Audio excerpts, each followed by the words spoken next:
Bem, olá a todos e todos, eu sou o Jonathan Barros Vita, diretor da BDF, professor titular e coordenador do PPGD da Unimar. É com muito prazer que estou aqui no Congresso Internacional de Direito Tributário do Rio de Janeiro. Esse é um congresso já tradicional. Eu acho que eu participei desde a primeira edição. A gente sempre tem vindo ao Hotel Otton.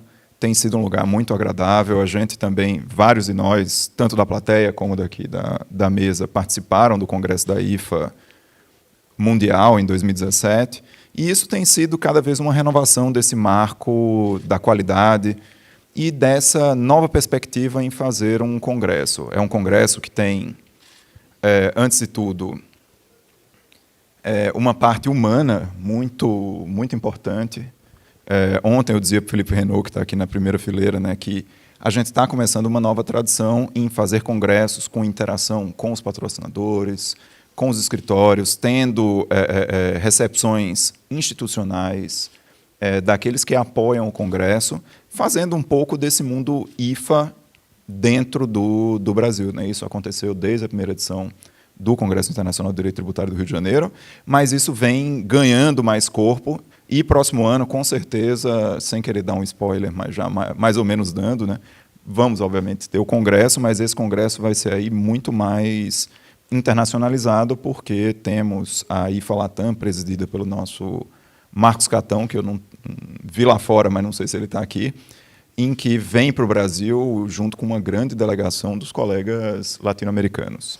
Então, acho que isso é importante na consolidação do Congresso da BDF, dessa participação brasileira no cenário internacional, que, como eu disse, nos últimos anos começa com a IFA 2017 no Rio, vai passar pela IFA Latam aqui no Brasil com a presidência de um brasileiro e vai continuar em 2026 com o Congresso do ILAD, o Instituto Latino-Americano de Direito Tributário, que vai ser presidido pelo presidente atual da BDF, o professor Heleno Taveira Torres. Então, isso, claro, guarda um espelhamento com aquilo que o professor Agostino Toffoli Tavolaro teve na IFA da década de 80, depois, o Edivaldo Brito não está aqui, mas teve o ILAD da Bahia, no início dos anos 2000, e culmina com todo esse processo de reconstrução cíclica, digamos assim, da academia brasileira inserida em um campo internacional. Feita essa introdução, digamos assim, quase que institucional, eu diria também que temos um painel aqui muito interessante, assim, não só pelas pessoas que compõem o painel, grandes amigos, pessoas que já interagimos em várias ocasiões diferentes, seja do ponto de vista acadêmico, seja do ponto de vista profissional e pessoal, mas porque é um tema, esse painel 23 tem temas polêmicos nos tratados firmados pelo Brasil, é um tema que, curiosamente, eu dizia aqui para o Chueira antes da gente começar, né? Eu e o Chueira, a gente escreveu paralelamente sobre a política de negociação de tratados no direito brasileiro, aí a gente pode dizer, há mais de 10 anos, numa época em que não era comum perceber como o Brasil se posicionava dentro desse espectro. A gente tinha vários congressos de direito tributário, normalmente não tínhamos mesas de tributação internacional, não tínhamos nem o congresso do IBDT, né, à época, e a partir desse grande movimento de brasileiros indo estudar no exterior, fazendo publicações no exterior, a gente começa a ter uma massa crítica de pessoas que estudam os temas da tributação internacional, né? E a tributação internacional, sempre eu digo, está na ordem do dia. E por quê? Porque o futuro do direito tributário sempre está, o horizonte do direito tributário está no direito internacional, está no direito comparado, porque os sistemas são altamente miméticos. Eles vão copiando, vão tentando ser quase camaleônicos e encontrar, seja novas bases tributáveis, seja, de outro lado, alguma forma de contrastar, digamos assim, a elusão e a evasão fiscal dentro, obviamente, de uma seara internacional.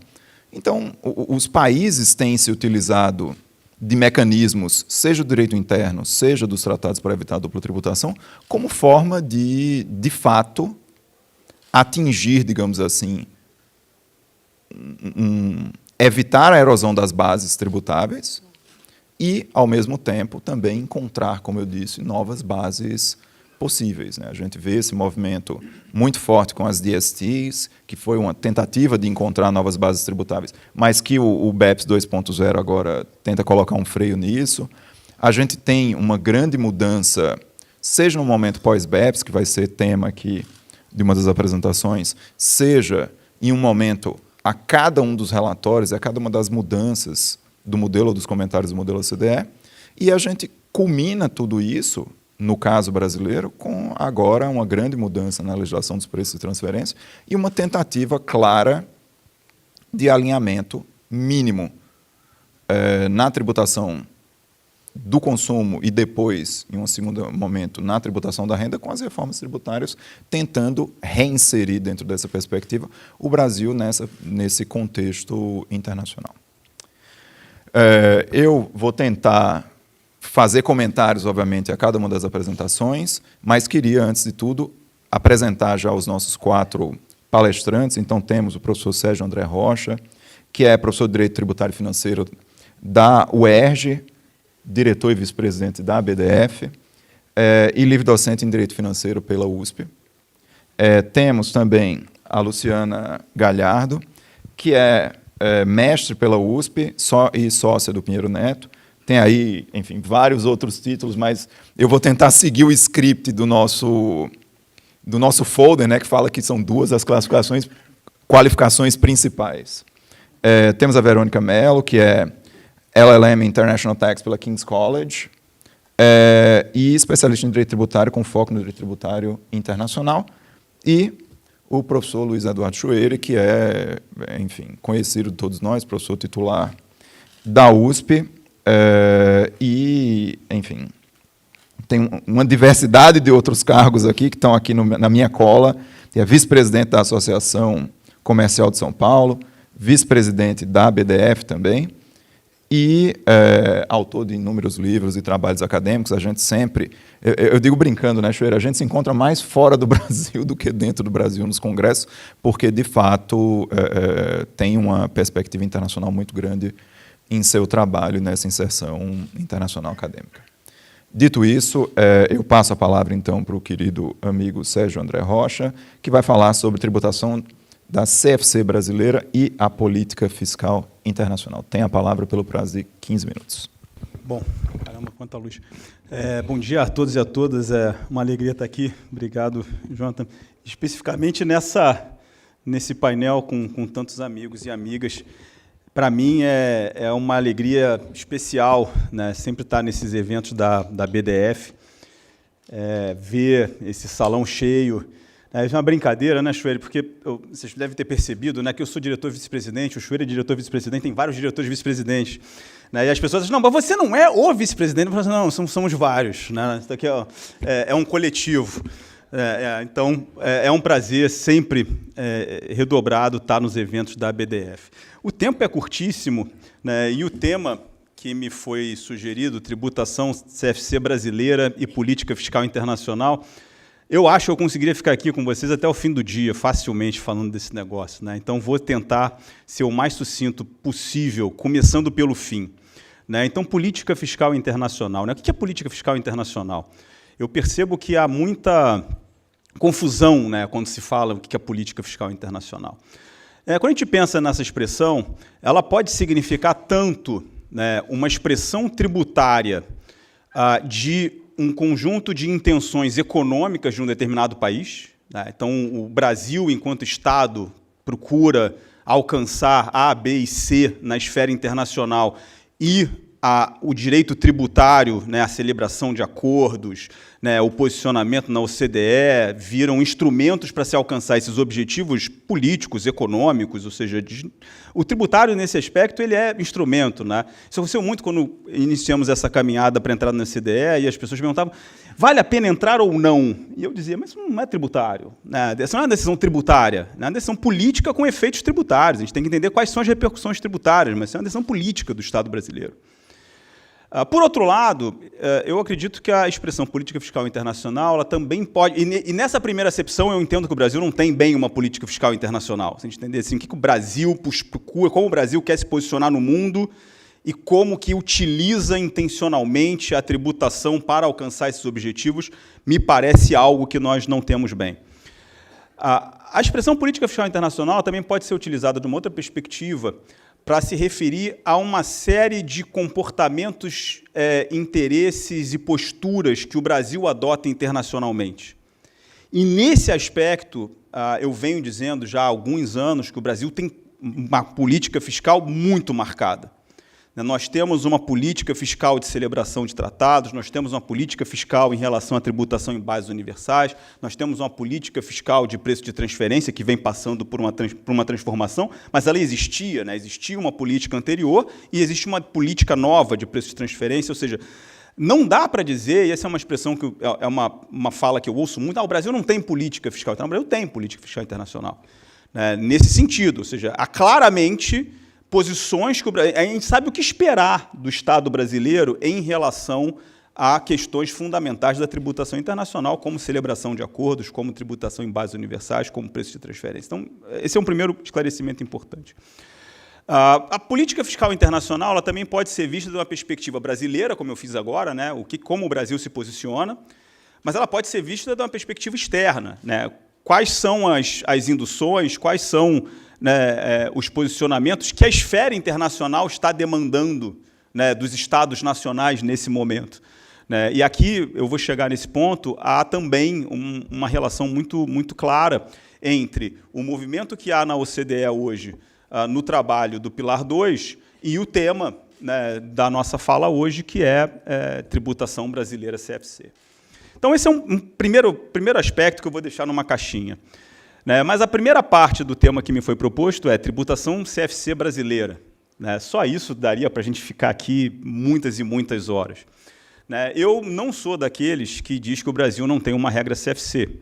Né? Na minha definição, uma regra CFC, para aqueles e aquelas que não são tão próximos à tributação internacional, né, é uma regra que estabelece a tributação automática no país da controladora dos lucros auferidos por uma controlada no exterior.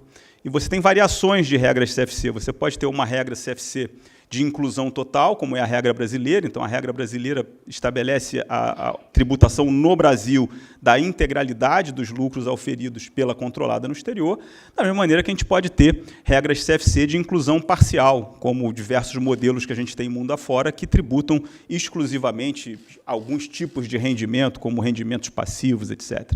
Então, o primeiro aspecto conceitual, temos uma regra CFC? Me parece que sim. Né, nós temos uma regra CFC desde 1995, né, com a Lei 9249.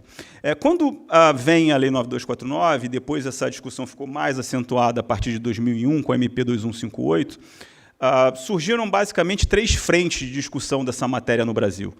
Né, uma frente constitucional, argumentando que esse modelo de tributação seria incompatível com a estrutura constitucional do imposto de renda,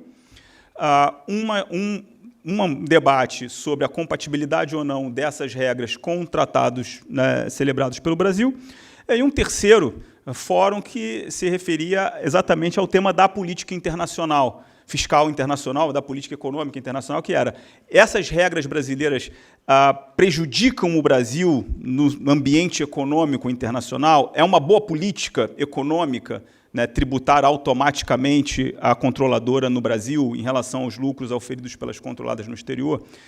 É interessante que, no debate, né, esses 3 temas eles aparecem muito misturados. Né? Então, assim, a regra é ruim, porque tributa a controladora, mas ser ruim, né, não é a mesma coisa que ser inconstitucional. Tem muita coisa ruim que é constitucional. Né? Então, ser ruim não é um critério de controle de constitucionalidade. Né? Da mesma maneira, mas está violando os tratados. Né? Violar tratados também não é um critério, né, para definir se é compatível ou não com a Constituição e tal. Então, me parece que esses temas eles têm que ser analisados cada um, né, na sua perspectiva. Né? Sempre me posicionei pela inconstitucionalidade desse modelo de tributação. Eu efetivamente acho que tributar automaticamente os resultados da controlada no exterior não é compatível com a noção de renda disponível que nós temos no Brasil. Né, e, às vezes, tem umas questões interessantes. Né, um parênteses, né, a gente tem um debate agora atual sobre isso na MP 1171. Né, e eu estava conversando com o interlocutor do governo sobre esse assunto, e ele falou assim, não me venha falar em 43 do CTN e 153 da Constituição, porque esse assunto está chato já. Eu falei, eu entendo, né, que pode ser enfadonho e tal, mas eu não posso, né, também não é um critério discursivo legítimo, eu não quero mais discutir a Constituição, não quero discutir o que diz o CTN, porque essa é uma medida importante de ser adotada. Né, não dá para a gente ter, né, esse tipo de atalho. Então, sempre me posicionei no sentido de que, efetivamente, era um modelo incompatível com a Constituição. A matéria chegou no Supremo em 2013, né, na DI 2588, o Supremo não conseguiu maioria para julgar, e se continua em aberto, embora, desde 2014, com a Lei 12.973, eu percebo um arrefecimento da discussão de constitucionalidade, né, do modelo. Então, esse primeiro tema ele segue em aberto, doutrinariamente, né, a doutrina se posiciona em franca maioria pela inconstitucionalidade do modelo, mas parece que ele veio para ficar, a não ser que o pilar 3 aqui do meu argumento mude de opinião. O segundo tema foi a compatibilidade, né, das nossas regras com os acordos internacionais. Né, da mesma maneira que aconteceu com o primeiro, há décadas, tanto eu, quanto o Chueire, quanto a academia, de uma forma, né, basicamente uniforme, defende que o nosso modelo é incompatível com os tratados celebrados pelo Brasil, com a interpretação do artigo 7º das convenções. É um tema que, no CARF, tem um vai e vem decorrente de qual é o modelo de julgamento da vez, né? Dependendo de, assim, ou seja, a gente sabe que no CARF empata, aí vai depender de quem está levando o empate para casa, né? E no judiciário a matéria vem ganhando espaço favoravelmente à posição que é defendida pelos contribuintes, né? Embora haja ainda pouca manifestação nos tribunais superiores, né? A gente tem um caso, o caso da Vale, né, que foi julgado em 2014, tem alguns outros casos que foram chegando, inclusive acho que tem um caso, né, que a nossa querida Luciana patrocina, mas, ou seja, a gente não tem ainda, né, uma posição que a gente possa dizer consolidada, e tem lá 2 casos, pelo menos, esperando para eventualmente serem julgados pelo Supremo Tribunal Federal.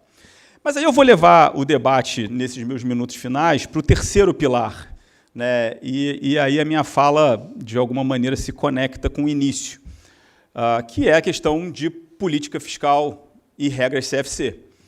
Né? Porque, como eu disse, de início, quando a gente instituiu o modelo, né, havia todo um argumento travado na forma de conversa de bar, na maioria das vezes. Né? Assim, esse é uma regra ruim, é uma política ruim. Né? E essa discussão não é nova, nós não inventamos esse modelo. Né? Esse modelo ele vem da reforma que o Kennedy pretendeu propor nos Estados Unidos na década de 60. Né? Então, o Kennedy, talvez tenha sido por isso que mataram ele. Né? Ele falou assim, vamos fazer aqui uma tributa automaticamente, matar, que esse maluco, matamos ele. Mas, ou seja, o Kennedy foi o primeiro a propor um modelo de tributação automática de resultados de controladas no exterior. No modelo dele, ele tinha até um viés indutor, né, que ele excepcionava controladas em países em desenvolvimento, países subdesenvolvidos, se dizia à época, né, numa forma de estimular investimento, né, de empresas americanas nesses países, levar investimento. Naquele momento, quando chega a proposta de reforma no Congresso americano, se trava o mesmo debate que nós travamos aqui, né, os republicanos da época diziam, você vai matar a competitividade das nossas multinacionais e tal, e dessa briga da década de 60 surge um modelo americano de subparef, que depois ficou super conhecido, né, e tal, e de uma certa maneira pautou, né, a construção de modelos CFC mundo afora. Depois disso vem um boom de modelos CFC que vão se espalhando pelo mundo. A gente chega na festa tardiamente, né, embora com um modelo mais amplo, né, do que os demais. Então, quando a gente começa a pensar da perspectiva de política, né, primeiro é isso, a gente tem que entender que não foi uma coisa que nós inventamos, né, é uma discussão que está posta há muitas décadas.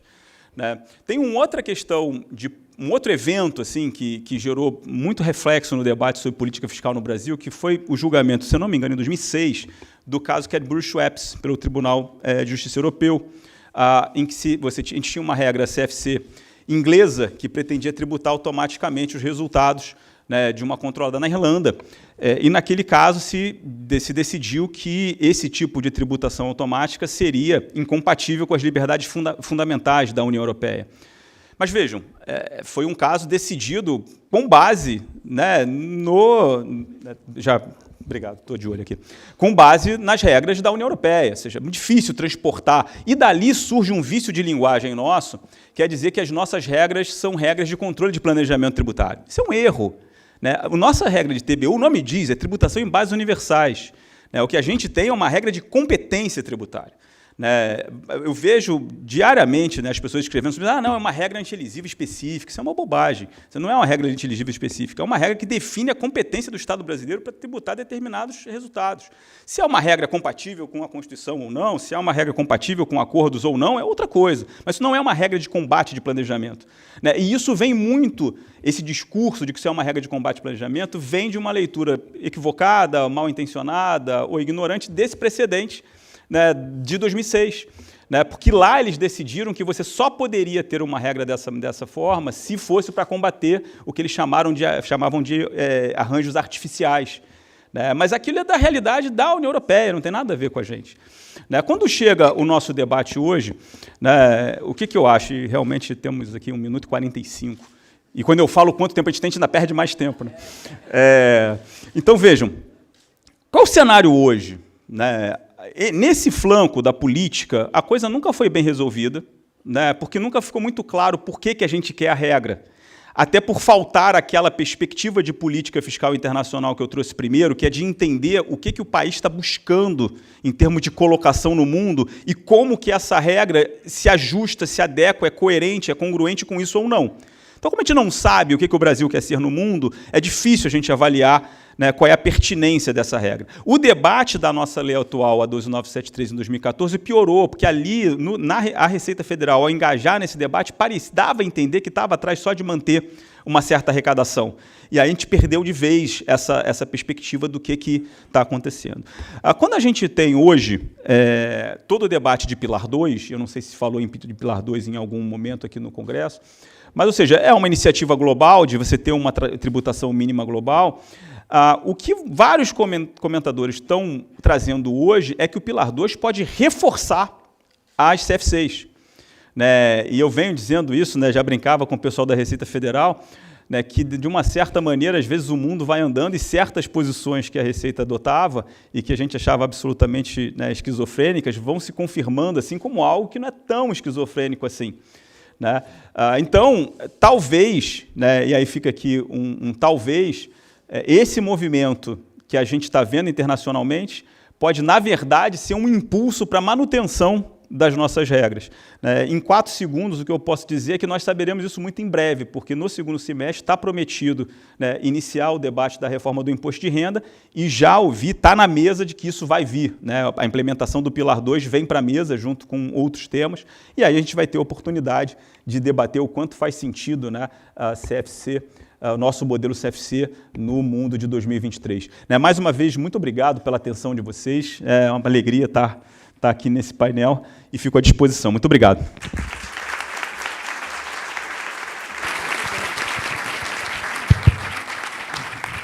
Bem, Sérgio, eu queria só dizer que fico bastante satisfeito assim que a gente já participou de vários eventos, vários debates sobre esse tema específico. A gente não tinha participado, mas eu acho que tem 2 concordâncias aqui que são relevantes. Né? A primeira é que, de fato, assim, talvez a não política brasileira seja uma política, né? A gente tem uma série de exclusões ao modelo OCDE, tem alguns desvios para o modelo ONU, tem alguns desvios que não vão para lugar absolutamente nenhum na política de negociação dos tratados brasileira, mas, assim, em relação especificamente à CFC, é óbvio que o Brasil não adota a posição da Bélgica de dizer que a CFC pode ser incompatível com o artigo 7, né, que está lá como uma restrição aos comentários da OCDE. Mas, além disso, eu dizia isso, acho que no IBFD, alguns anos atrás, dizendo que, olha, a CFC brasileira é algo que ninguém imagina. Porque dentro do modelo, obviamente, da MP 2158, dígito 35, com uma tributação automática e infalível, digamos assim, completamente sem limites é algo que nunca se imaginou dentro do sistema OCDE, né? E lá no BEPS, agora BEPS 1.0, a gente tem uma ação que diz, olha, a gente precisa reforçar as regras CFC. No caso brasileiro, era impossível reforçar as regras CFC porque era de uma transparência completamente... Mas eu digo, naquele momento, com a MP 215835, era algo completamente fora da perspectiva dos agentes internacionais ter uma regra que afetaria coligados e controlados no exterior, sem distinção de estar ou não em paraíso fiscal, de ter uma subtributação, ou qualquer coisa dessa natureza. E dentro dessa perspectiva, eu acho que assim, a gente, curiosamente, evoluiu um pouco na 12973 e a gente vai passar por um novo processo de depuração, né? Parece que é sempre aquela ideia lumaniana da evolução quase que darwiniana, né? Ou seja, a gente tem variedade, seleção e sempre é uma estabilização provisória, né? Porque a gente vai ter novamente uma variedade, uma seleção e estabilização que vai vir provavelmente com essa ideia de que no Pilar 2 você vai ter regras assim mais... Uma potência maior possível das regras CFC com essa abertura do Pilar 2, né? Que tanto o Pilar 1 como o Pilar 2, eles talvez tentem atacar um problema e vão criar aí um efeito rebote nos sistemas nacionais e provavelmente nos tratados para evitar a dupla tributação, que vão ser sentidos aí durante muito tempo. Então, como sempre, a gente vai ter trabalho aí para frente durante muito tempo. Dito isso, e parabenizando, Sérgio, pela sua apresentação, eu vou chamar a Luciana Galhardo, que vai falar sobre os novos dispositivos convencionais decorrentes das discussões no âmbito do BEPS. Então, tem a palavra pelo prazo de 15 minutos. Muito obrigada. Bom, em primeiro lugar, bom dia a todas e a todos. Uma grande oportunidade, uma honra reencontrá-los pessoalmente. Acho que nada tira de nós a alegria de estarmos juntos presencialmente. Eu sou defensora de trabalhar em casa, mas meu sócio não deixa. Ele quer que eu vá todo dia. E, então, eu estou indo todo dia. Mas, realmente, a presença física é algo que ninguém nos tira. Outra coisa também que me entrega, que é a idade, é que eu faço a palestra com um papelzinho amarelo. Não é copiando filme americano. É porque, há muitos anos atrás, eu ganhei um processo que eu fiz rapidamente à mão a minha sustentação oral. Aí, desde então, eu sou supersticiosa e acho que se eu não trago o papel, não vou acertar. Então, eu vou deixar ele aqui. Tá bom?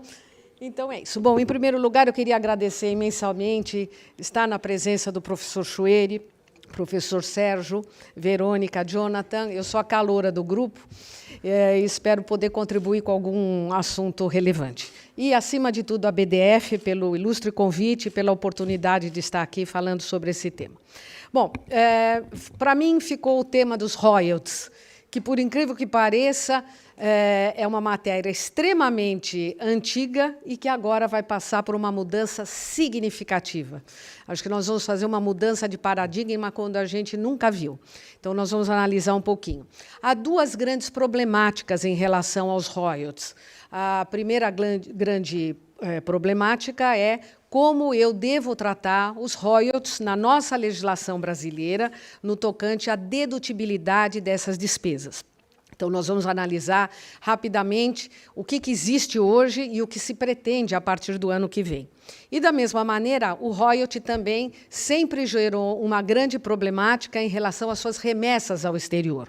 Como ele devia ser tratado, em qual artigo do tratado ele deveria ser classificado, o que o distingue, por exemplo, de serviços, serviços técnicos, serviços puros, até que ponto um contrato de rateio tem royalty ou não tem royalty embutido. Então, realmente, são as duas grandes problemáticas que a gente vai tentar falar a vocês.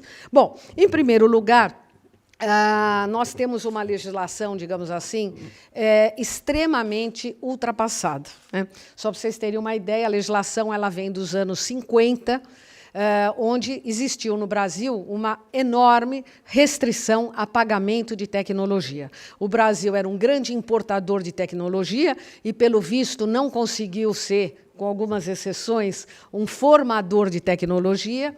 E foi um país que criou uma série de óbices a esse pagamento ao exterior. A legislação era tão arcaica, que todos conhecem, que a matéria era regulada, e é regulada ainda, por uma portaria, a famosa Portaria 436, de 1958. E essa portaria estipulava grau de essencialidade para que eu pudesse deduzir despesas de royalties. Você imagina o grau de essencialidade nos anos 50. Nós estamos já em séculos passados, no ano de 2023. E nós ficamos convivendo com essa legislação durante todo esse tempo. Então, isso foi um entrave indiscutível a remessas ao exterior, a dedutibilidade ao exterior. Durante muito tempo, obviamente, não se falava em tecnologias novas, mas se restringia a isso de uma forma gritante. Por exemplo, se você tinha uma tecnologia e, ao longo de 5 anos, você remunerava aquela tecnologia, havia uma série de restrições para você remunerar novamente essa tecnologia, porque o fisco entendia que você já foi capaz de absorver aquela tecnologia no Brasil. E assim, então, foi uma legislação arcaica, antiga, que permaneceu durante muito tempo. Quando, num determinado momento, o Brasil permitiu, acho que em 1991, com a Lei 8383, a remessa de royalties para empresas controladas e coligadas, matriz e filial, e aí passou a ter uma grande importância o INPI e o Banco Central, mas sempre com muito controle cambial e de verificação de limites de dedutibilidade da portaria tal. Eu me lembro que a gente levava contratos de serviço ao INPI para mostrar para ele que aqueles serviços não tinham transferência de tecnologia. Ou seja, eu não ensinava como fazer, que é a essência do royalty. O royalty é o know-how, o savoir-faire. Eu passo um conhecimento, eu adquiro aquela tecnologia e, por isso, eu pago royalties ao exterior. Então, nós levávamos os serviços até o INPI para mostrar, olha, nesse caso, eu não estou absorvendo tecnologia nenhuma, eu pura e simplesmente estou recebendo um serviço e pagando por ele. Lembro também que a gente levava no INPI contratos de compartilhamento de custos e despesa para tentar atingir pesquisa e desenvolvimento de novas tecnologias no exterior. E o INPI controlava, porque ele queria dizer o seguinte: se você contribuiu ao longo de anos com os contratos de pesquisa e desenvolvimento, então, de alguma maneira, a empresa brasileira passou a ser cotitular dessa nova tecnologia e, portanto, a partir de uma data tal, é vedado a remessa de royalties. Então, um período, assim, digamos, extremamente restritivo em relação a essa matéria, né? Então, o nosso desafio no Brasil sempre foi esse, tentar classificar o que é royalty, o que tem efetivamente transferência de tecnologia, o que efetivamente é serviço puro e o que seriam contratos de rateio, fugindo do conceito de royalties. E esse foi o nosso grande desafio. E hoje, o que nós estamos vendo é uma mudança total de paradigma, porque realmente a nova legislação de preços de transferência saiu de um regime extremamente rígido e arcaico para um regime onde é permitido, efetivamente, você pagar royalties. E agora, o nosso grande desafio é defender e tentar conseguir apurar o que é o tal do arm's length em pagamentos de royalties, né? Isso vai ser um novo momento da nossa vida. Mas, por outro lado, é uma grande evolução, porque, a partir do momento que você sai daqueles limites de dedutibilidade e pode deduzir tudo, desde que você prove que você está pagando a valores compatíveis, realmente é uma mudança significativa. Nessa nova legislação, o que me chamou bastante atenção foi que nós vamos ter que ter dois grandes desafios. Primeiro, quais são os valores de mercado de pagamento de royalties? Veja, nós estamos num mundo de intangíveis, num mundo, muitas vezes, de incomparáveis. Existe um artigo muito grande do Chueire sobre esse assunto, num dos primeiros livros dele, onde nem se imaginava que a legislação pudesse ficar tão aberta assim. E como é que se faz para você identificar algo comparável? Primeiro, porque muitas vezes os royalties são incomparáveis.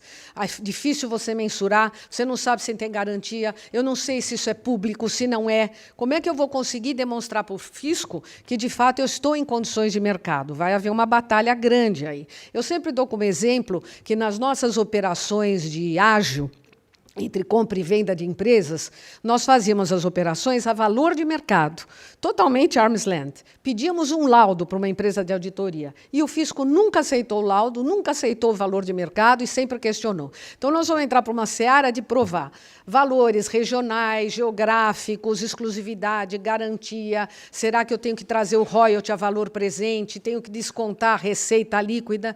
Então, o que será que o fisco vai aceitar? Porque por aqui o céu é o limite.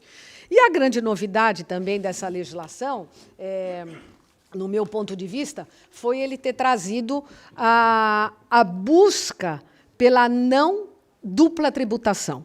Ou seja, é possível você pagar, só que você tem que provar que aquela despesa que você deduz no Brasil não é não tributada no outro país. Então, além de eu ter que apurar se os meus valores estão em condições normais de mercado e comparáveis, eu vou ter que ter uma legislação comparável do exterior para saber se eu estou ou não liberando de tributação esses royalties. Vai ser um desafio bastante grande aí em relação a isso. Mas não vamos reclamar. É melhor a gente ter esse cenário de comprovação do que grau de essencialidade de 1958, né? Muito bem. Então, eu acho que, com isso, a gente fala um pouco de royalties no cenário brasileiro, dizendo o seguinte: esse ano a matéria de busca do princípio é algo facultativo, mas, a partir do ano que vem, nós temos que ir atrás disso para poder permitir a dedutibilidade desses valores. E, em relação ao exterior e tratados internacionais, a gente também viveu exatamente a mesma problemática, ou seja, onde classificar os royalties. Obviamente, você tinha um artigo específico, que era o artigo 12 dos royalties, porque o Brasil sempre foi um país importador de tecnologia e sempre quis assegurar-se o direito de tributar na fonte esses pagamentos ao exterior. Mas aí também a gente tinha nosso grande desafio de tentar classificar o royalty, ou não royalty, ou o serviço em outros artigos, né? É a figura de tentar qualificar em qual artigo eu devo pagar.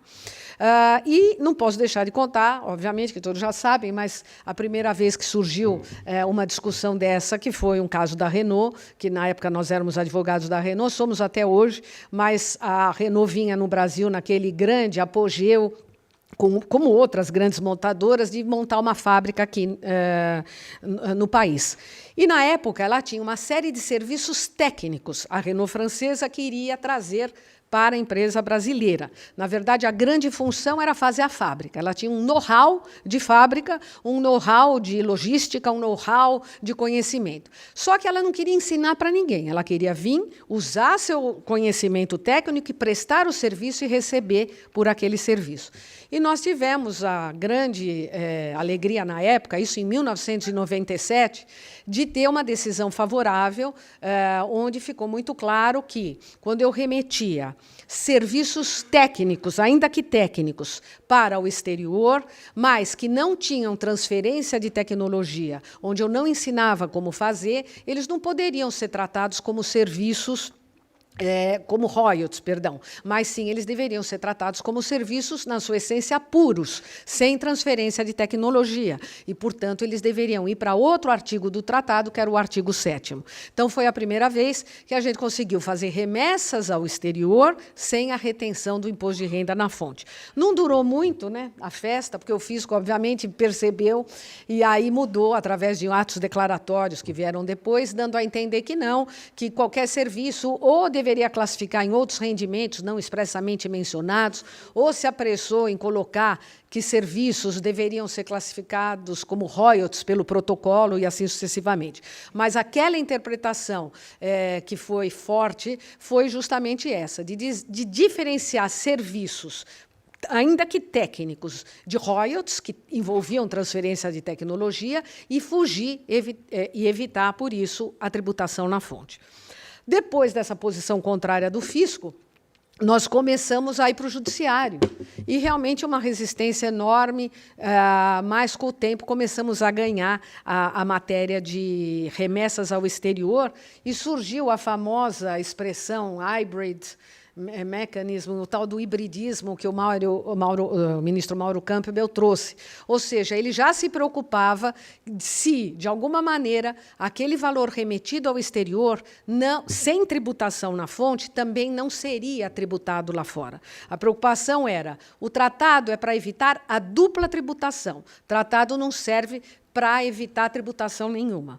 Então, esse exercício de verificação, será que isso é tributado lá fora? Isso já vem no judiciário. Hoje, o que acontece? Você tem que analisar caso a caso, olhar se tem ou não tem transferência de tecnologia. Muitas vezes os processos voltam para a origem para você ver se tem ou não tem essa transferência de conhecimento.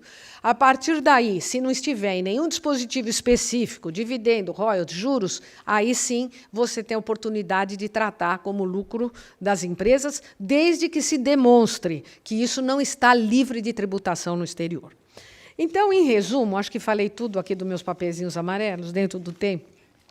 Mas o que eu tenho a dizer para os senhores é o seguinte, na verdade, nós estamos vivendo grandes mudanças, a legislação tende a se aperfeiçoar, espero, efetivamente, que a gente consiga atingir em intangíveis, como royalties e algo de forma geral, a busca por esse padrão de mercado vai ser um grande desafio, além de você tentar buscar no direito comparado a prova de que aquilo também, de alguma maneira, foi tributada no exterior.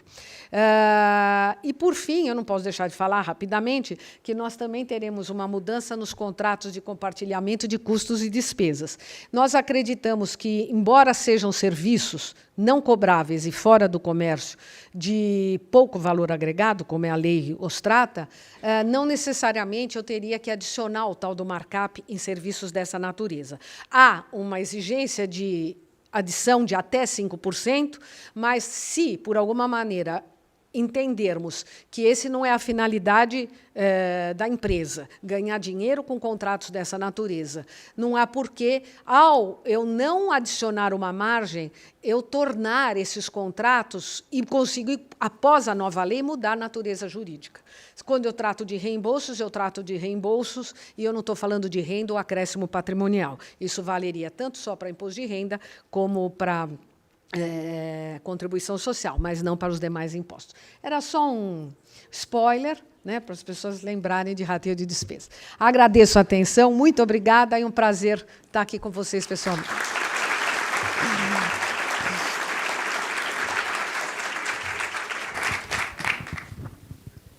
Parabéns.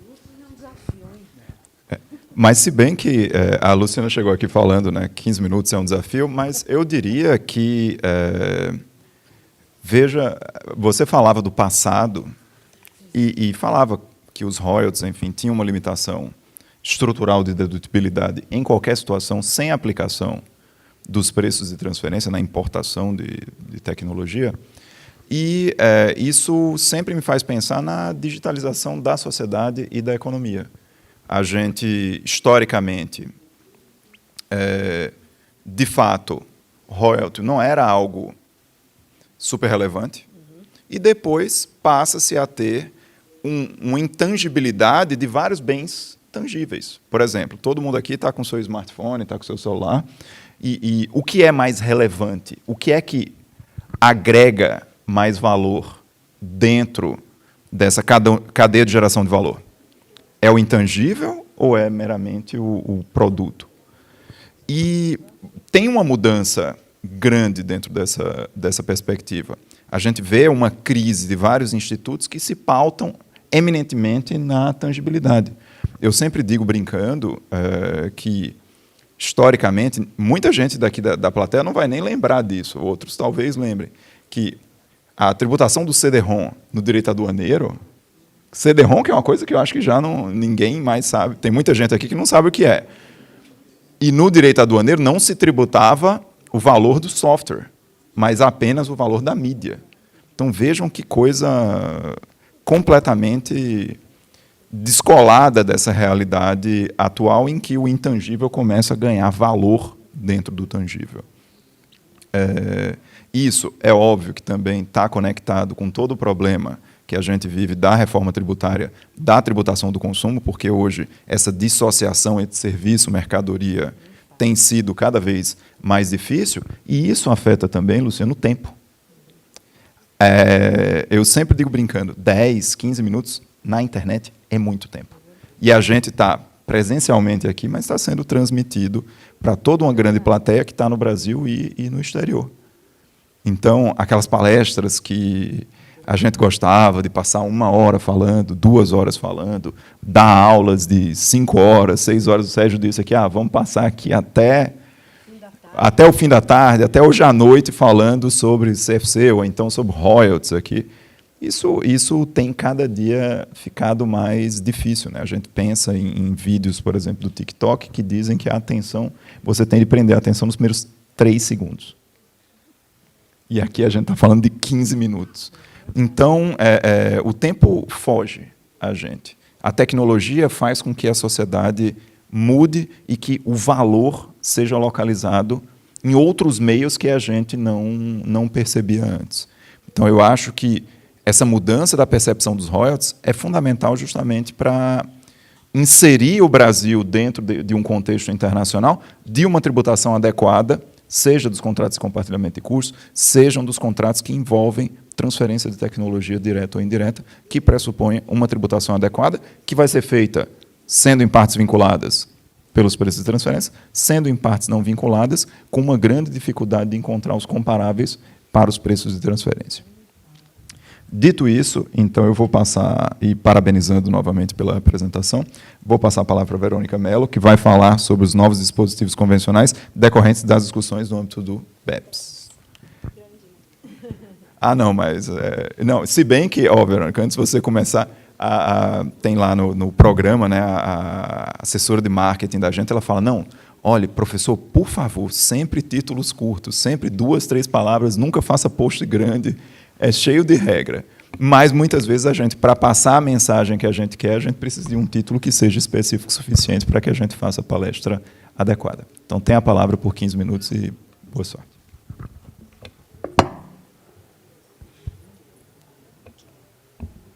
Muito obrigada, Jonathan, pela apresentação. Boa tarde a todos.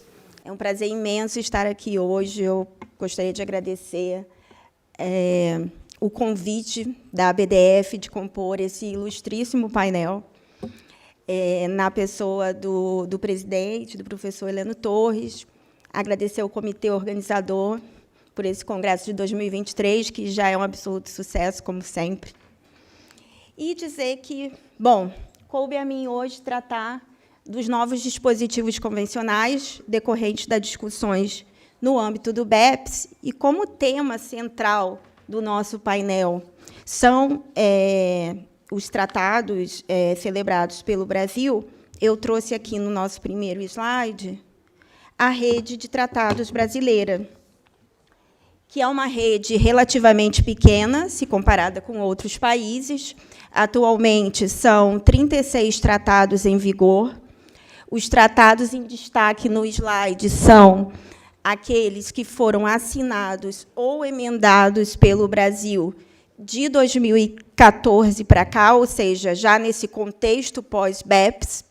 Alguns tratados são mais antigos, como a África do Sul, Argentina, Noruega, mas foram emendados via protocolo também neste período. E, aqui embaixo, os tratados assinados que ainda não estão em vigor, mas que, porque ainda não foram ratificados pelo Congresso Nacional, acho que o Uruguai já foi ratificado, mas ainda não foi promulgado, que são os tratados, aí com destaque para Uruguai, Reino Unido e Colômbia.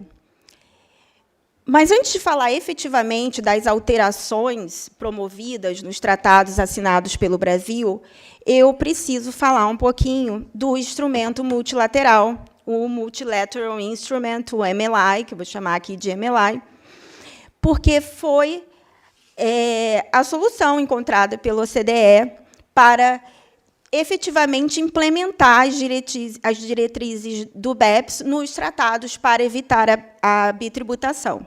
Então, nós temos aqui, optou-se, embora os tratados eles sejam bilaterais, os tratados para evitar a dupla tributação, optou-se por um instrumento multilateral, de forma que as alterações na rede de tratados mundial ocorresse de maneira, e usando aí as palavras da OCDE, de maneira efetiva e sincronizada. Então, em 2007, houve a cerimônia de assinatura em Paris, mais de 100 jurisdições assinaram o MLI. De acordo com as informações recentes do site da OCDE, 81 jurisdições já ratificaram ou aprovaram o MLI.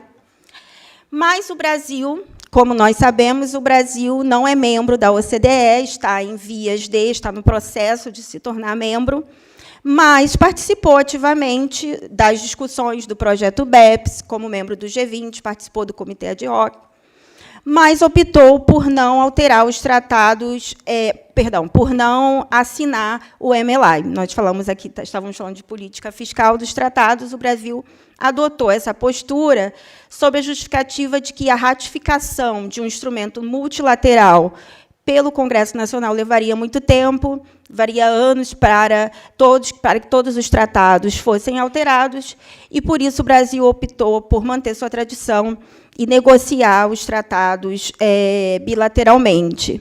E o Brasil tem feito isso. O primeiro tratado a ser modificado via protocolo, já trazendo as cláusulas sugeridas e constantes do MLI, foi o Tratado da Argentina, em 2017, e agora, já passando efetivamente para as cláusulas dos tratados, são 15 ações no BEPS, como nós sabemos, mas 4 ações foram refletidas nos tratados para evitar dupla tributação e estão presentes no MLI em forma de cláusulas convencionais, que foram as ações 2, 6, 7 e 14. Então, eu trouxe aqui nesse slide alguns exemplos que estão nos tratados assinados pelo Brasil recentemente. Não seria possível discorrer sobre todos esses, sobre todas as modificações. Então, o foco aqui será a ação 6 de uso abusivo dos tratados.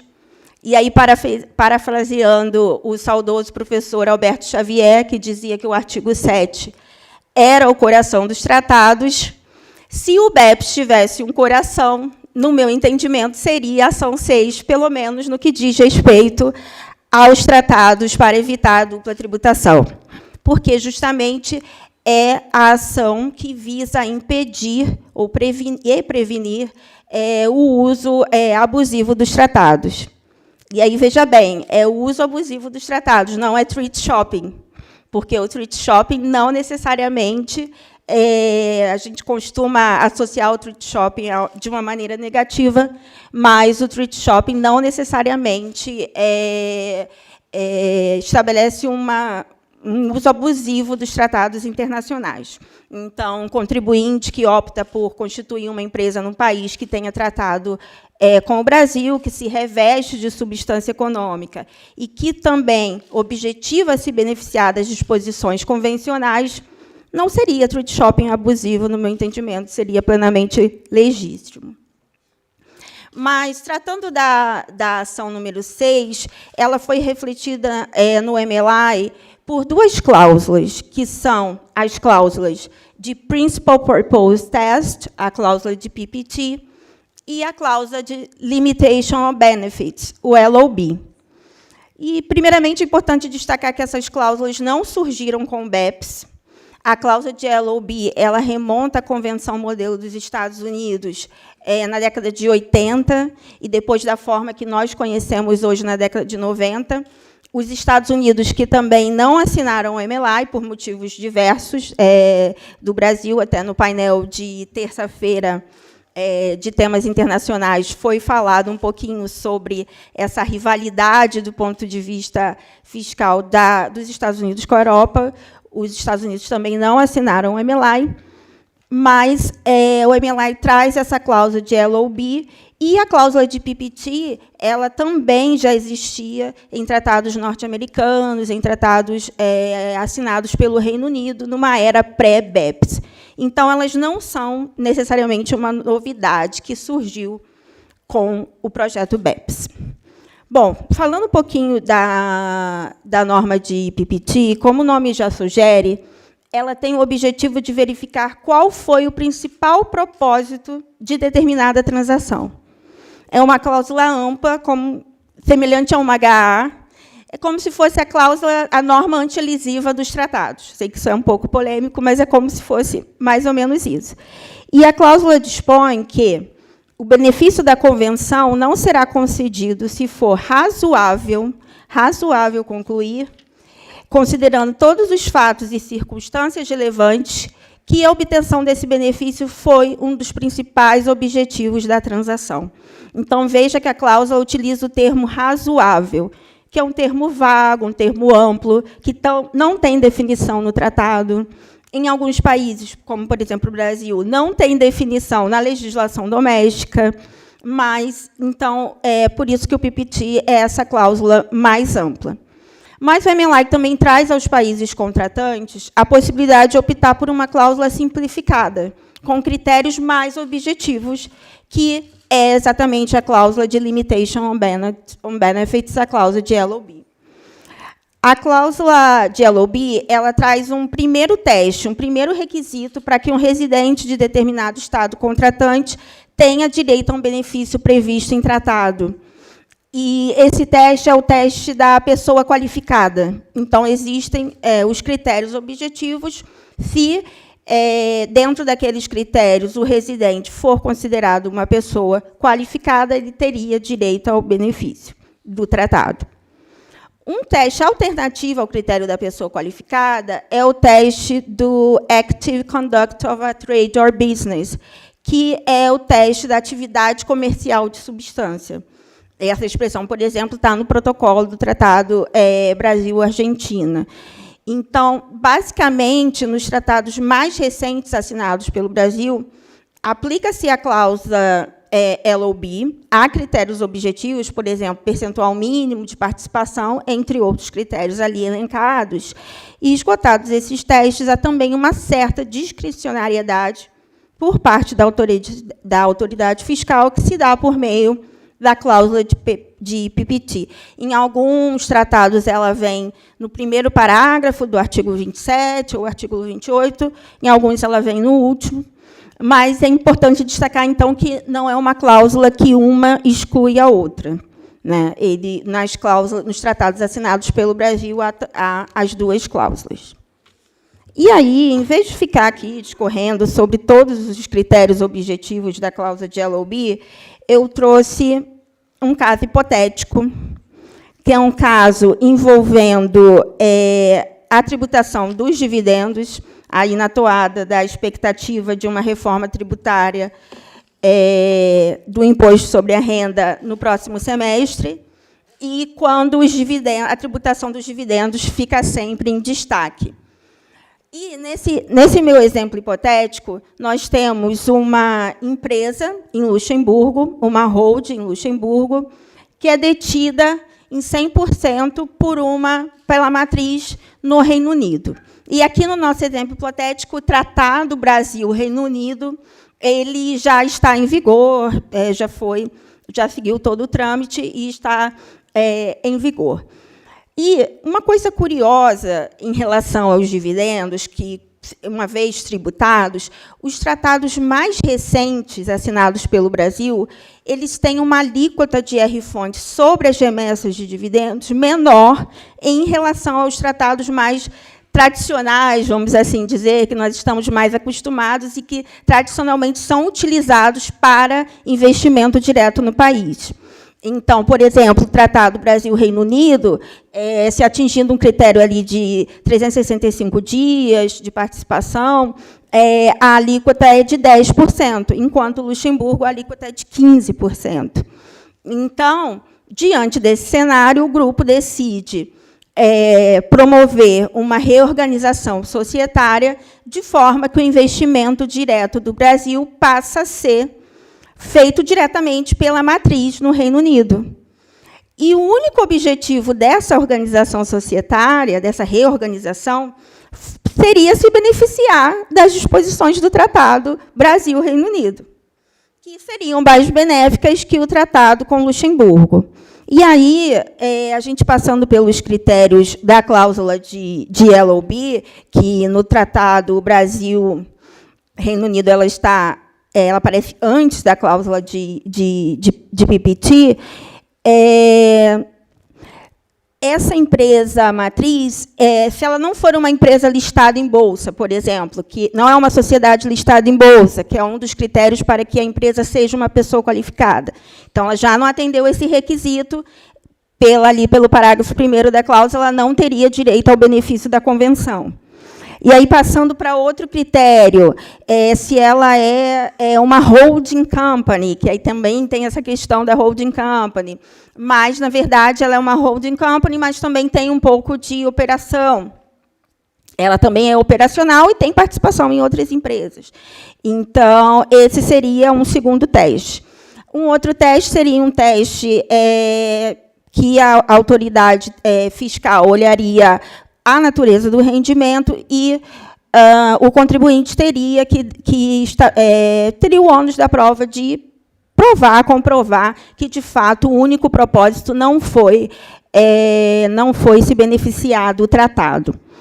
E aí, por fim, seria aplicável a norma de PPT, nesse caso? Bom, aí nós podemos ter algumas discussões. Por quê?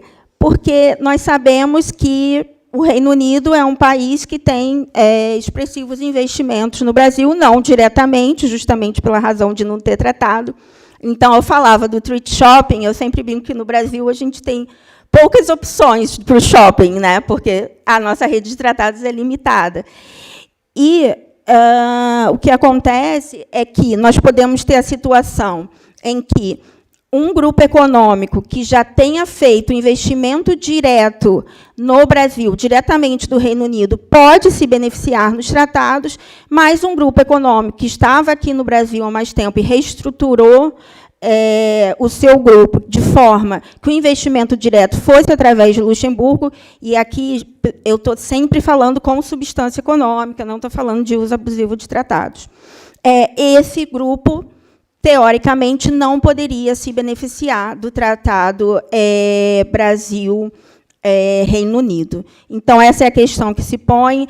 Essas cláusulas de tratado para evitar o uso abusivo de tratados são muito bem-vindas. Espera-se, inclusive, que o Brasil continue emendando os seus tratados para que haja uma uniformidade em relação a esse combate, para que não haja situações como essas levantadas, claro que alguns com alguma especificidade ou não, porque a cláusula LOB permite essa customização, mas até mesmo para que se evite o surgimento de um contencioso tributário em cima dessa cláusula que foi colocada aqui. Bom, esses eram os meus pontos. Eu gostaria de agradecer à plateia, dizer que, para mim, que sou uma carioca e radicada em São Paulo, que sempre estive nos congressos da BDF, estar aqui presente, vendo tantos colegas com quem eu já trabalhei, tantos amigos, é uma alegria imensa. Muito obrigada.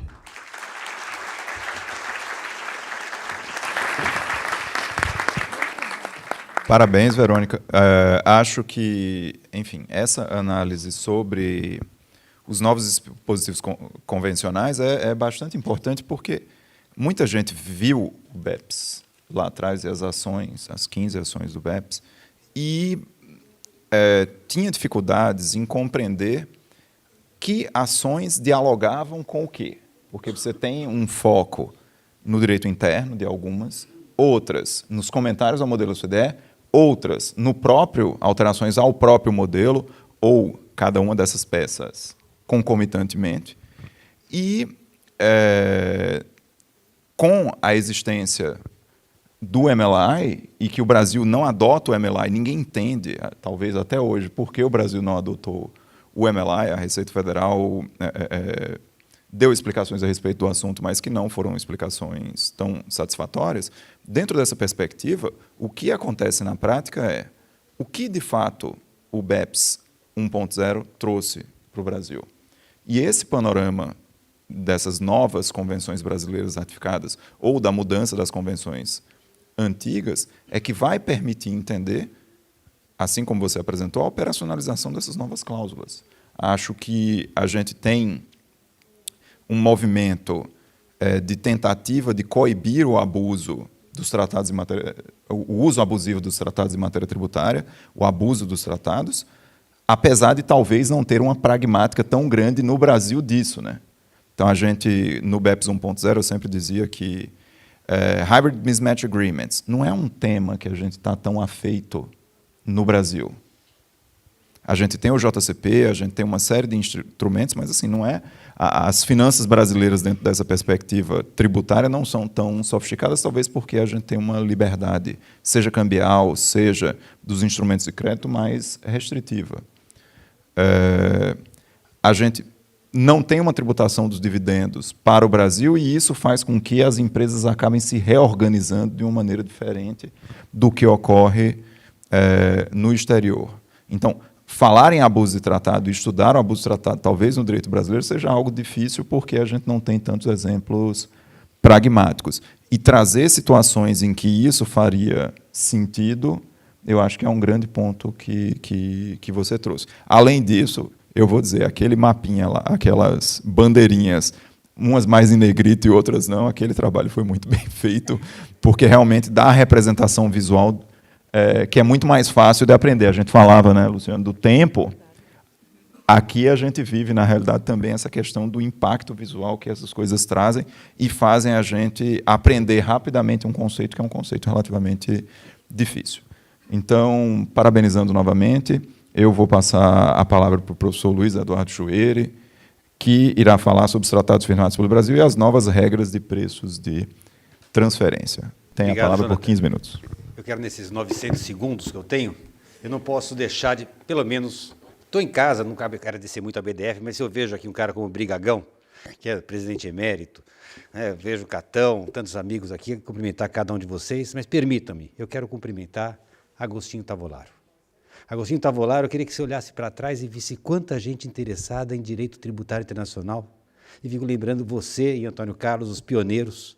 Que alegria tê-los aqui. Desculpa, esses dois merecem, Antônio Carlos e Agostinho, porque eles realmente desbravaram. Eu tenho certeza que quando começaram não tinha tudo isso. Então, bom, eu entro agora no meu tema. Pediram que eu falasse sobre tratados internacionais e preço de transferência. Dá para falar tudo, acordos de tributação. Então eu falei, não dá. Em 900 segundos não vai dar certo. Escolhi um ponto específico, que são os tais dos ajustes correlatos, porque esse é um tema bonitinho, interessante. O que é ajuste correlato, para a gente lembrar o que é isso, para começar? É assim, preço de transferência, todo mundo conhece o artigo 9º. O artigo 9º permite que um Estado faça um ajuste de preço de transferência, quando as condições não forem arm's length. É aqui que surge o arm's length, está no 9. Só que, no Brasil, nós não temos a tradição do 9.2. O 9.2 fala do tal do ajuste correlato. Ou seja, se um Estado fez um ajuste, portanto, ele incluiu um rendimento dizendo o lucro é meu, o outro Estado deveria dizer, bom, se é seu, não é meu. O ajuste correlato seria o segundo Estado permitir que o contribuinte, cujo lucro, afinal de contas, não é dele, permitir que ele faça um ajuste. E é o que a gente encontra aqui, o que a gente encontra no modelo da OCDE, o artigo 9, o inciso 1, permitindo a inclusão do lucro no Estado 1, e o Estado 2, dizendo que outro Estado deve fazer um ajuste correlato. Esta é a matéria que nós vamos tratar hoje. Que, como eu disse, o Brasil não tinha tradição de incluir o 9.2. Nós tínhamos só o artigo 9, a gente não fala 9.1, 9.2 nos acordos brasileiros. Então, sempre surgia a pergunta, bom, e daí? Como é que fica a situação do contribuinte do outro lado? Aquele que, afinal de contas, teve um lucro tributado, que, segundo o outro país, não era nem dele, era do outro. Caberia um procedimento amigável, um MEP, que a gente chama, para resolver essa questão da dupla tributação? É um tema que também não era muito evidente, muito fácil. Porque quando a gente olha o escopo dos acordos, desses MEPs, desses procedimentos amigáveis, aparecia que sim, seria possível que os Estados chegassem a algum tipo de acordo para evitar a dupla tributação em casos que o acordo não previu. Então, se o acordo não previu 9.2, teoricamente, por um MEP eu conseguiria isso, que seria uma interpretação válida, não fosse um problema. O que é dupla tributação no acordo? O Agostinho nos ensinava que existe a bitributação jurídica e a bitributação econômica, e insistia na questão da bitributação jurídica. E a pergunta é, a mera bitributação econômica, que surge num caso como esses. Também deveria ser evitada se o 9.2 não foi expresso nesse sentido? Tinha uma certa... Esse é um tema meio complicado. Dá para fazer um MAP, um procedimento amigável, ou não dá com base nisto? E mais, quando você ia aos comentários da OCDE, ela dizia que essa questão não era tão evidente. Muitos países, segundo elas, seria possível, para muitos países entenderiam que sim, seria possível, haveria um procedimento amigável. Mas note, isso é interessante nos comentários da OCDE. É muito comum que apareça assim, a maioria dos países, muitos países, a dizer, tem gente que não concorda com isso, então não pense você que tem uniformidade com isso. Então é uma zona cinzenta que a gente convivia com esse tema do ajuste correlato, se seria possível ou não um procedimento amigável. Bom, isso eu digo porque agora nós temos, nos novos acordos de bitributação, esse tema tem sido enfrentado diretamente. Aqui a gente encontra no acordo com o Brasil-Colômbia, dizendo expressamente, permitindo, olha, veja como é que está no protocolo do acordo Brasil-Colômbia, que não existe, que o fato de eles não terem colocado o 9.2 não é indício suficiente para dizer que isso não possa ser resolvido por um procedimento amigável. Então, Brasil e Colômbia, esse acordo bastante recente, 2022, abre essa possibilidade expressamente. Brasil-Suíça, algo no mesmo sentido. Então, se falávamos, Jonathan, sobre política brasileira de acordos, a gente está enxergando aqui o Brasil passando a abrir expressamente esta possibilidade nos seus acordos de bitributação. Bom, mas parece que faltava alguma coisa ainda. O acordo permite um procedimento amigável. Mas será que o Brasil, que tem uma lei de preço de transferência, que determinou um certo ajuste, poderia a autoridade brasileira, invocando o acordo ou negociando um acordo, contrariar o que a lei disse? Gente, entenda o problema. A hipótese é que, pela lei brasileira, o preço de transferência é 10. Mas, num procedimento amigável, o Brasil concordaria que 10 não é um valor, embora tivesse na lei. Acordaria com um outro valor, diria, não, concordo com você, pensando bem, esse lucro é seu, então vamos rever isso, que esse custo que eu estou exigindo não é muito grande. Bastaria um custo de 6, que seria suficiente. A pergunta que existe é, a autoridade brasileira poderia negociar isso, embora prevista no acordo? Esse tema parece ter gerado uma grande dificuldade para as nossas autoridades, dizendo, eu preciso de uma lei sobre esse assunto, eu não me sinto à vontade para negociar. Eu, pessoalmente, nunca pensei desse modo. Eu tendo a, uma questão, um modelo didático até, a dizer que um acordo de bitributação e um acordo de fronteira são muito parecidos. Ou seja, o que é um acordo de fronteira? Basicamente, tira acordo, não tem tratado nenhum. Pega uma região no meio da floresta. 2 países podem simultaneamente dizer, isso aqui é meu, isso aqui é Brasil. A Bolívia dizer, isso aqui é Bolívia. E, na verdade, é uma floresta, é os 2, tem um pouquinho de cada um, não é definido. Até que, certo dia, Brasil e Bolívia fazem um acordo de fronteira e dizem, vamos combinar? Isso aqui é Brasil, isso aqui é Bolívia. Ou seja, eu renuncio à jurisdição, eu, Brasil, dessa linha em diante, você renuncia daqui em diante e estamos conversados. Um acordo de bitributação é a mesma coisa. O Brasil dizer, esta matéria está na jurisdição brasileira. A Bolívia diz, essa matéria está na jurisdição boliviana. Fazemos um acordo e o Brasil diz, tá bom, eu me comprometo a não tributar isso, você se compromete a não tributar aquilo, estamos conversados. Então, num e no outro caso, o que eu tenho é uma limitação da jurisdição por meio de um tratado internacional. Voltemos agora, e agora é o ponto. Brasil e Bolívia fizeram um acordo de fronteiras. Tudo bem, fizeram, assinaram, Itamaraty, tudo bonito, passou. Daí precisa alguém ir passar uma linha. E olha para aquele tratado e, às vezes, eu imagino que deve ter uma árvore. E essa árvore? Está aqui ou está ali? Uma situação como essa deve acontecer. E eu lhes pergunto, será que não existe uma negociação com o cara do Brasil e da Bolívia, diz assim, não, está bom, essa árvore, pensando bem, vai estar aqui, vai estar ali. Esse tipo de negociação acontece até que eu desenhe a linha da fronteira concreta. O que é um procedimento amigável, se não a mesma coisa? Ou seja, a autoridade disseram, aqui não está muito claro no tratado se é meu ou seu, vamos fazer um procedimento amigável, vamos combinar, isso aqui está bom, isso aqui é seu, está certo, você que tem razão, esse outro aqui é meu, e de algum modo a gente vai dividindo.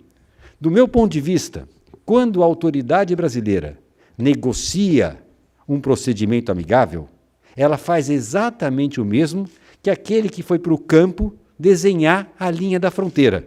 Naquele momento, ela está representando o país nos termos do tratado. A autoridade é do tratado. Qual é a minha conclusão, portanto, nesse ponto aqui? Se o Brasil, por um procedimento amigável, disse, você tributa e eu não, no procedimento, a jurisdição brasileira está limitada. E, portanto, não há mais como tributar, porque já não há jurisdição. Então, penso que nunca foi necessária uma lei nesse sentido. Bom, se isso é verdade, portanto, se as autoridades estão aplicando o tratado quando fazem esse procedimento amigável, eu não veria necessidade de um texto legal mais sobre o assunto.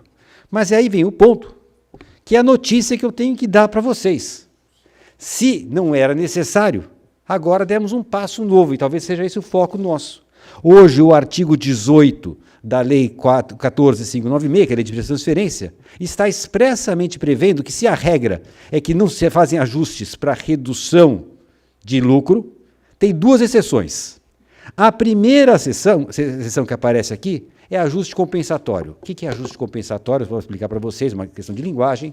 É algo que as duas empresas que negociaram um preço, no fim do ano, falam assim, vai dar caca, vamos ter problema. Faz o seguinte, você reduz o seu, eu reduzo o meu e estamos conversados. Isso é o compensatório. Mas olha a segunda parte também.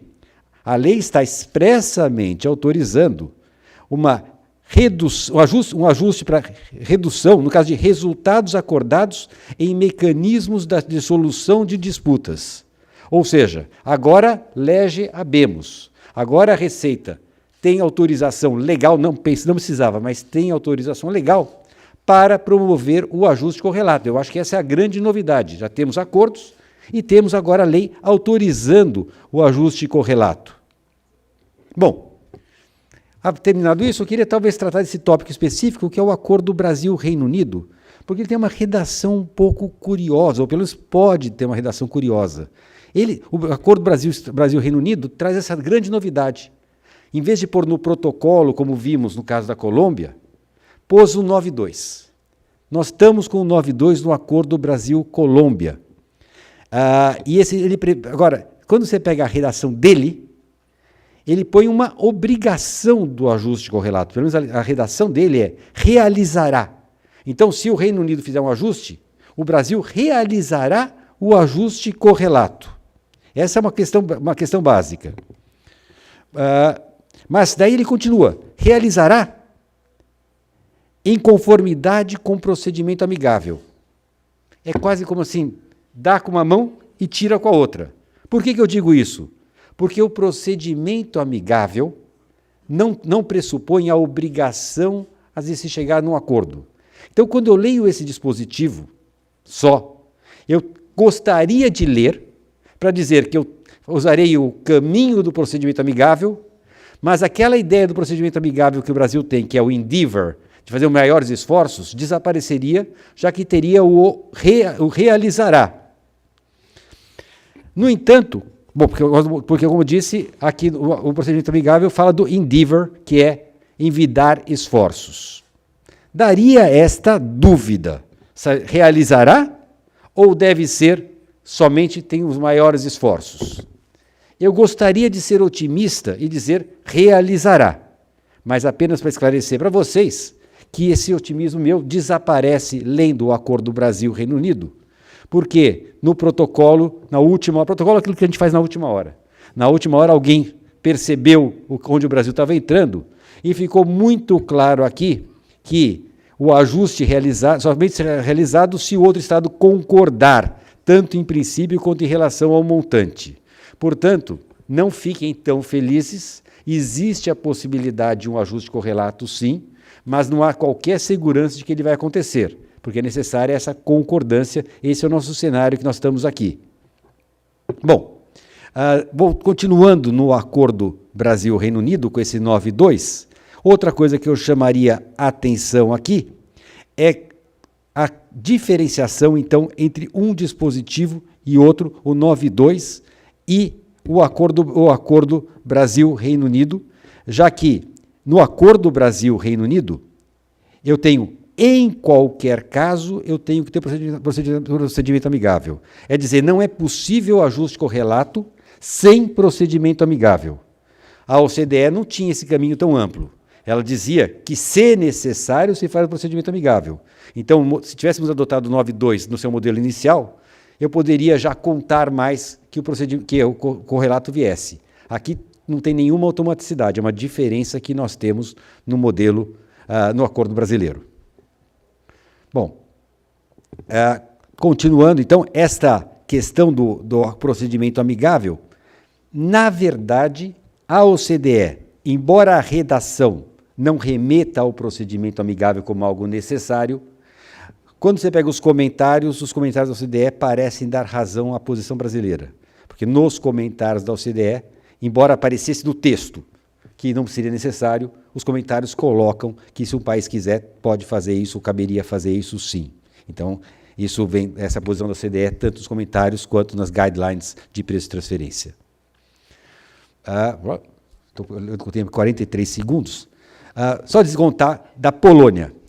Polônia é um acordo interessante, só para chamar a atenção, isso é para a gente estudar, porque a Polônia previa o 9.2, o ajuste correlato, só para a Polônia.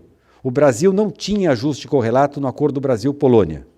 Só que a Polônia, no acordo Brasil-Polônia, tem uma cláusula da nação mais favorecida, dizendo que, se o Brasil viesse a adotar ajuste correlato em algum outro acordo, isso se estenderia à Polônia. Então, é um caso interessante, em que, no caso da Polônia, também, por conta da cláusula da nação mais favorecida, também estamos num caminho parecido com o Reino Unido, já que o Reino Unido introduziu. Com 3 segundos para terminar, era isso que eu tinha. Muito obrigado.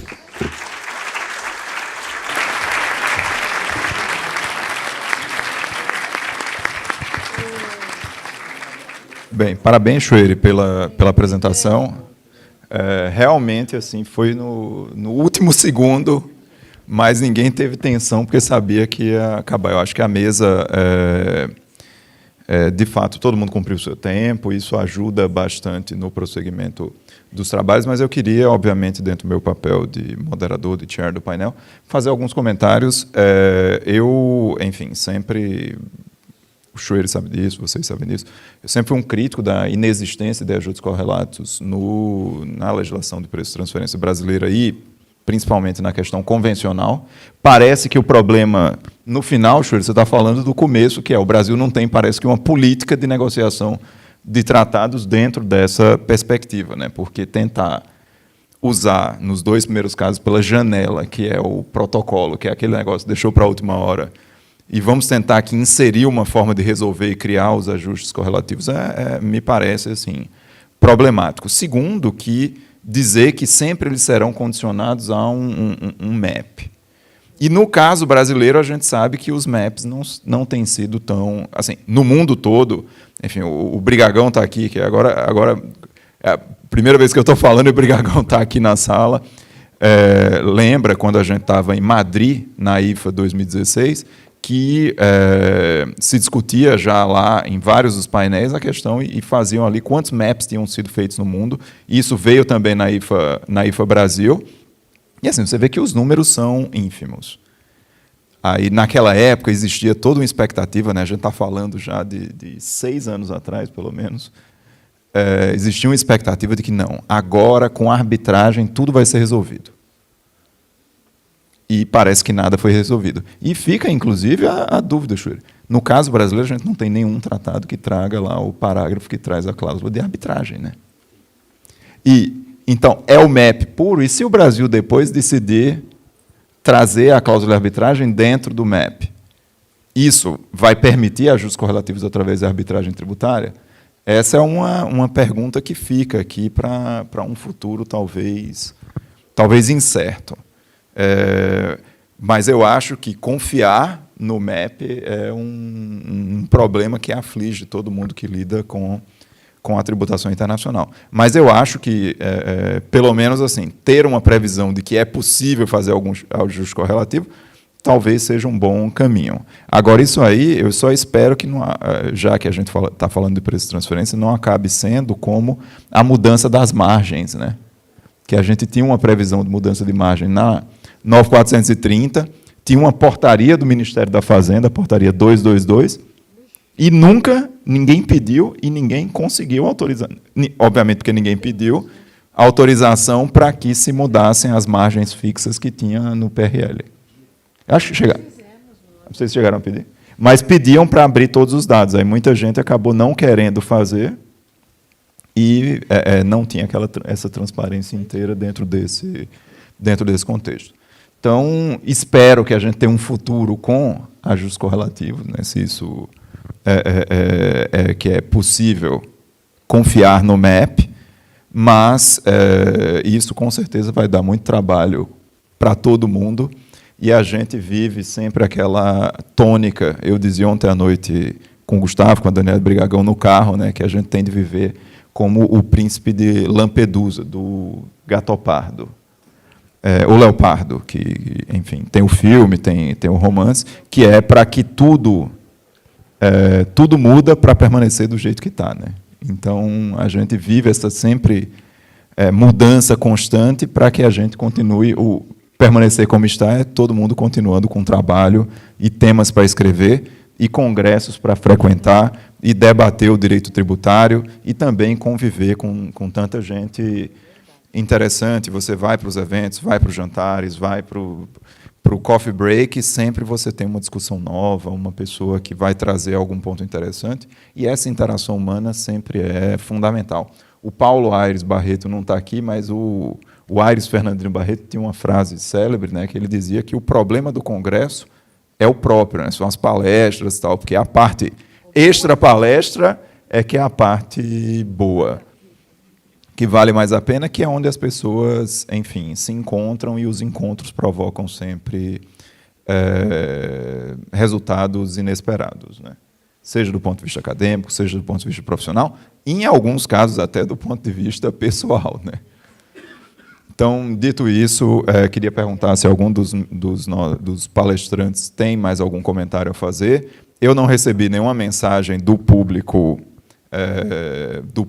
que está nos vendo pela transmissão, e caso ninguém tenha mais nada a falar, só queria agradecer a atenção de todos. Ninguém saiu daqui, teve mais gente que entrou do que saiu, estamos cheios, e isso revela a qualidade do painel e também a qualidade do nosso evento. O Catão quer falar alguma coisa? E só para dizer, você chegou depois, Catão, mas eu já falei da IFA-Latam, falei da sua presidência, que estamos aí nos preparativos para o próximo ano, e tem o prêmio também que temos de divulgar, né? Já que você falou, então, vou falar mais. De IFA-Latam, 29 e 31 de maio, Rio de Janeiro, sucesso total, no mesmo lugar onde foi o congresso da IFA, e já que o prêmio, temos um prêmio de monografia na IFA-Latam, que é um espetáculo. Passa 3 meses no IBFD, com tudo pago pela IFA-Latam. Publica-se um artigo numa editora internacional, está aberto o prêmio, brasileiros podem concorrer, escrever em português. É um texto curto de 15 páginas, e eu recomendo muito que se inscreva, porque realmente passar 3 meses no BFD, não é, Chueri? Estava falando no WhatsApp, passar 3 meses no BFD com tudo pago, não é bom? Quase 20 mil euros, hein? Quase 20 mil euros. Isso aqui chove lá, hein? Oi? Chove, só para avisar. Não estraga meu prêmio. Olha, é tão bom o prêmio que o Felipe Renault vai se concorrer a fazer o prêmio. Pergunta para o Chueri, e bem pontuado pelo Jonathan, fazer outra propaganda da IFA-Latam. A gente tem um tema no programa, na programação, que é um tema da tributação, do cumprimento dos tratados ante a existência de regimes excepcionais de pessoa física, o tal do RNH português, né? O RNH português é um carnaval, né? E tem até um caso que aconteceu ano passado. RNH português, para quem sabe, quem se mudar para Portugal, o preço está cheio de gente mudando para Portugal, porque você não tem dividendo, ganho de capital, tinha uma tributação um pouco reduzida, mas é uma festa, né? E 10 anos, 10 anos. Espanha tinha, a lei Beckham. Só que E a também Espanha a Inglaterra, o resident but not domiciled. foi o resto. Eu tenho clientes que passaram os 10 anos, estão sofrendo agora que acaba. 10 anos passa. Sabe o que o cara faz? Pula para a Espanha.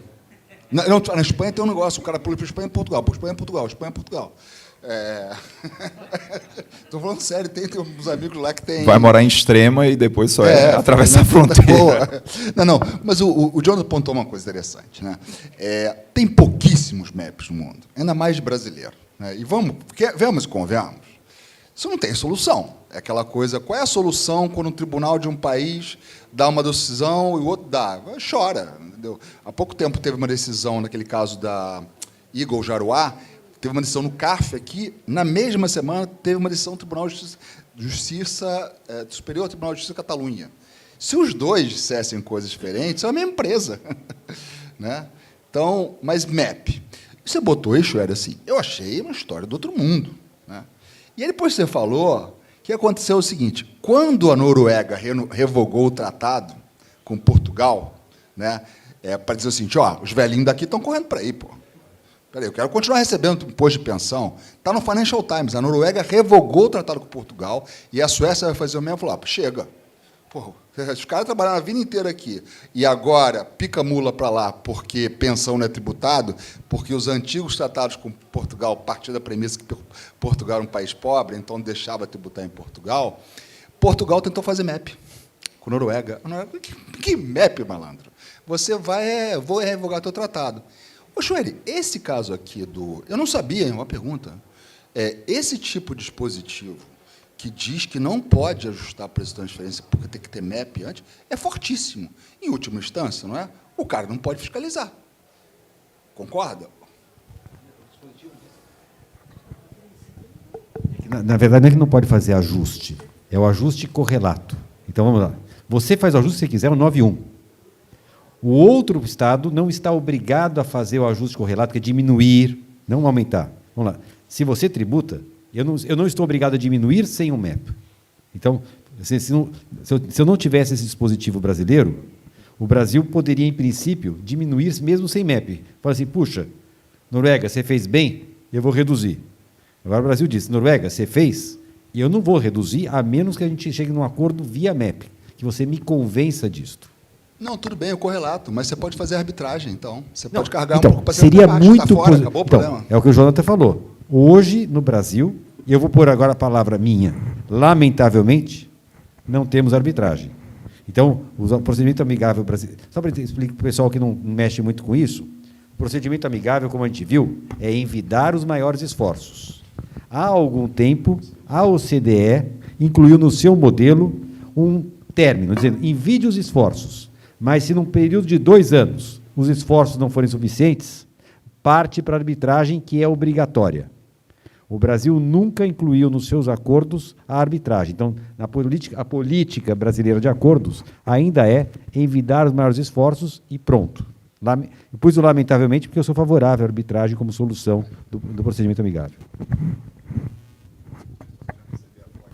Eu já recebi, infelizmente ou felizmente, a plaquinha aqui de que já deu tempo, então não temos possibilidade de mais perguntas. Só posso, de novo, agradecer a presença de todos e todas, agradecer a todos que estão aqui nos assistindo e espero, vocês ainda temos aí várias palestras hoje, mas quem quiser participar do Prêmio Latam de teses e artigos científicos, estamos com prazo aberto.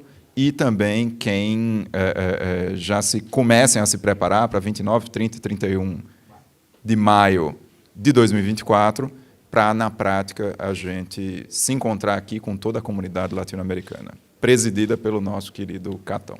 Obrigado, pessoal. Obrigada.